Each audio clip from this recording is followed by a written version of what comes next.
Hello. In this video, we will be solving exponential equations by using the change of base method.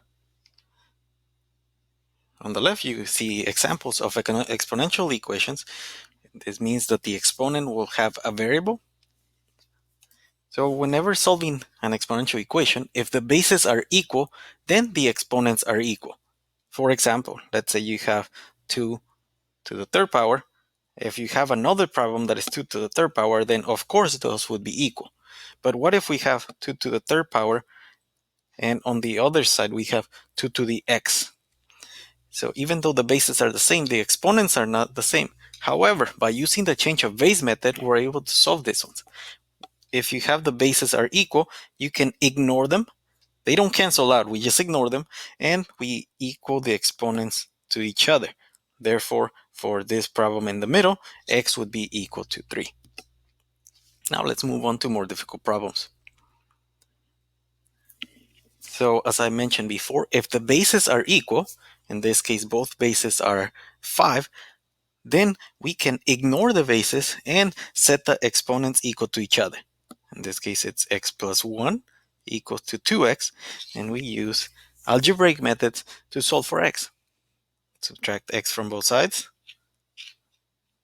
We get 1 on the left and x on the right. Therefore, our solution would be x equal to 1.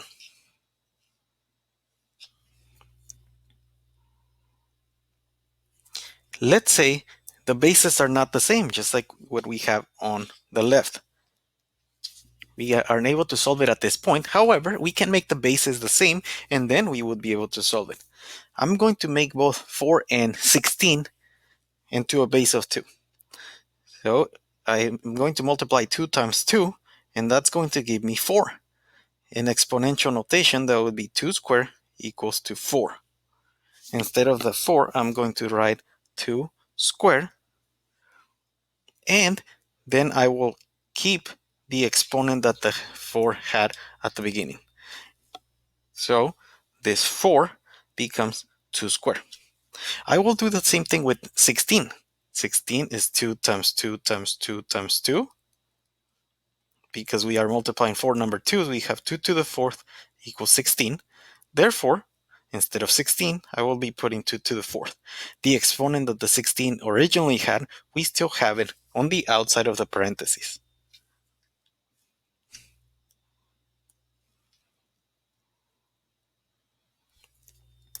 Now we are going to use the exponent, one of the exponent properties, to simplify the exponent. So in this case, I'm going to multiply 2 times x and 2 times negative 1. And I get 2 to the 2x minus 2.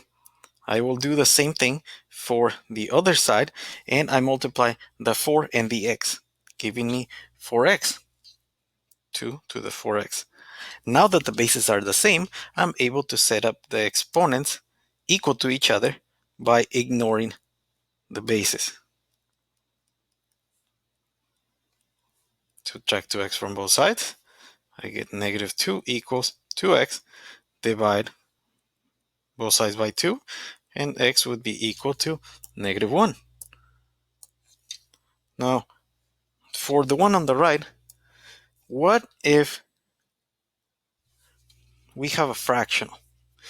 Well, whenever we have a fraction, we are going to use the negative exponent property to move that number at the bottom to the top. The left stays the same, 3x plus 3 to the x plus 1. The 9 has a invisible 1 exponent, and I'm going to move it to the numerator, and in doing so, the exponent becomes a negative 1.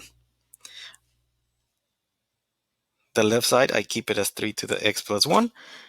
The right side, I need to do 3 times 3 equals to 9. Therefore, 3 squared equals 9. Similarly to what I did on the problem on the left, I'll do 3 squared instead of the 9.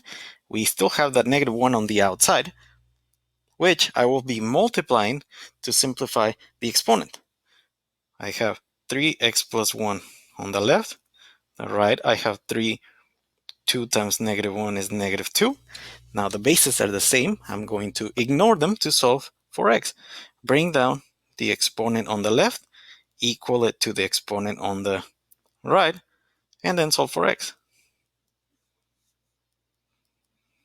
Therefore, our solution for the problem on the right would be x equals -3.